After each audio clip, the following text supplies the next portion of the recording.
సింహరాశి వారికి జూలై మాసమున ఆర్థికంగా బలంగా ఉంటారు. వృత్తి ఉద్యోగులకు యోగం బాగున్నది. మీ ఆలోచనలు కార్యరూపం దాల్చి కార్యసిద్ధిని మీకు ప్రసాదిస్తాయి.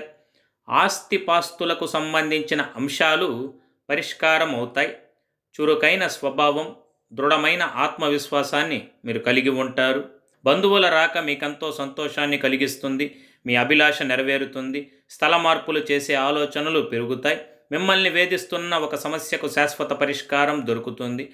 అయితే లగ్నంలో కుజకేతు సంయోగం, అలాగే బుధ శుక్రగ్రహ అనుకూలత లేని కారణంగా కొంతమందిలో ఆశ్చర్యకర సంఘటనలు, మీ అహం కారణంగా ఇతరులకు ఇబ్బంది కలిగే అవకాశం, ముఖ్యమైన వస్తువులు పోగొట్టుకునే అవకాశం, చెడు కాలం సంప్రాప్తం ఉన్నా భయము లేదు. ఆకస్మిక ధనప్రాప్తి ఉన్నది. వృత్తి ఉద్యోగ వ్యాపారాల్లో ఒత్తిడి అధికము, ప్రయాణములు అధికము. మీ వ్యక్తిగత జీవితంలో కొన్ని సమస్యలను కలిగిస్తుంది.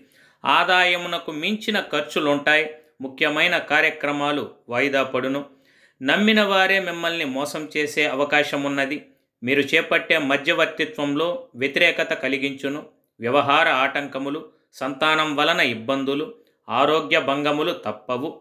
మాతృపితృ లేదా కలత్ర వర్గం వారితో విరోధాలు తప్పవు. ముఖ్యంగా జన్మ కుజుని వలన ఉష్ణము, గాయము, ఆకస్మిక ప్రమాదములు జరిగే అవకాశము, పితృవర్గ సూతకములు, కోపము అధికంగా ఉండును. ప్రతి చిన్న విషయానికి ఆందోళన. కుటుంబ సభ్యుల ఆరోగ్యం పట్ల జాగ్రత్త వహించడం ఎంతైనా మంచిది. పుణ్యనది స్నానములు, ఆలయ సందర్శనం మరింత మేలు చేకూర్చును. జన్మ కుజగ్రహ దోష నివారణకు ఏదైనా మంగళవారం నాడు కందులు దానం చేసి శ్రీ సుబ్రహ్మణ్య స్వామికి పాలాభిషేకం చేపించిన మీకు సర్వదా శ్రేయస్కరం, శుభప్రదం.